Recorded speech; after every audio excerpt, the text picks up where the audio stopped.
मैं इस बिल की मुखालिफत में खड़ा हूं और मोहतरमा मैं आपको एक बात यहां पर ऐवान को बताना चाहूंगा कि जब हमने संविधान को बनाया था, जब बन रहा था संविधान, और उस वक्त में इस वक्त में कितनी गिरावट हो गई है ज़हनी तौर पर, अखलाकी तौर पर, तहजीबी तौर पर, दिमागी तौर पर, नफ्सियाती तौर पर। जब संविधान का प्रियम्बल बन रहा था अक्टूबर 17, 1949 को मैडम, तो उस वक्त के.एम. पाठक रुकन थे कॉन्स्टिट्यूंट असेंबली के। उन्होंने कहा था कि प्रियम्बल की शुरुआत भगवान के नाम से होगी या खुदा के नाम से होगी। आपको जानकर हैरत होगी कि राजेंद्र प्रसाद साहब ने जाकर कहा कि नहीं, संविधान की शुरुआत भगवान या खुदा के नाम से नहीं हो सकती। वोटिंग हुई, वोटिंग में के.एम. कामत साहब हार गए। जब संविधान का प्रियम्बल लिखा जा रहा था तो उसको भगवान खुदा के नाम से ही लिखा गया।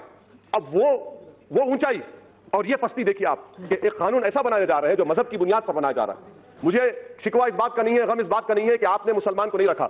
मुझे गम इस बात का है, आप मत लीजिए किसी पाकिस्तान से मुसलमान को, अफगानिस्तान से, मुझे उससे कोई मतलब ही नहीं है। मेरे बुजुर्गों ने जिना के पैगाम को ठुकराया।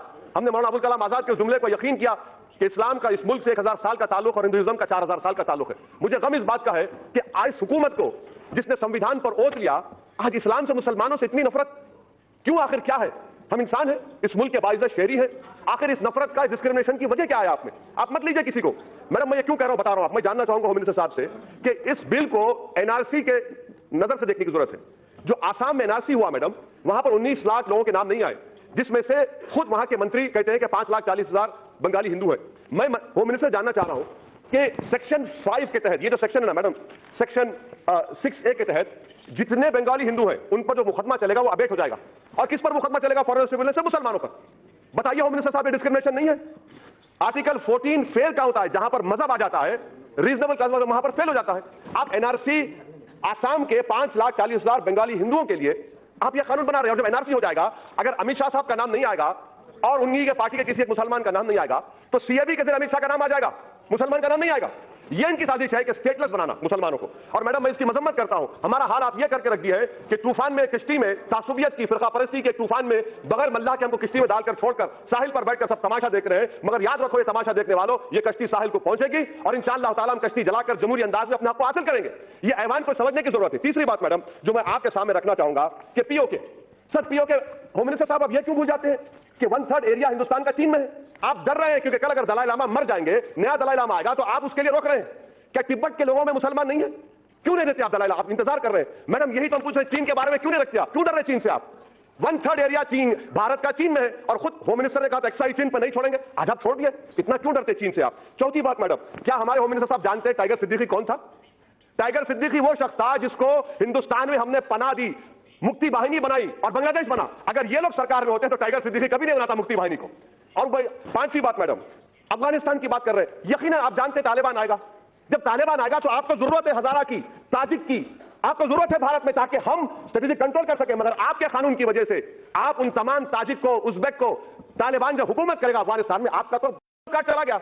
ये आपकी सोच है, ये आपका विजन है। मुझे उम्मीद नहीं थी कि इतना बड़ा ब्लंडर स्ट्रेटेजिक सिक्योरिटी के एंगल से आप लोग करेंगे। अफगानिस्तान में सिख है, मैं जानता हूं। तालिबान के जमाने में होम मिनिस्टर साहब जानते हैं कि करेंसी का पूरा मामला सिखों के पास था, आज भी उन्हीं के पास है।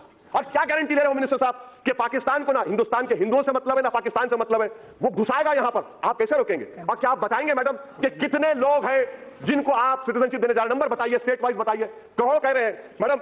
और एक बात, ये कानून जो बनाया जा रहा है इसलिए बनाया जा रहा है कि दोबारा पार्टीशन हो।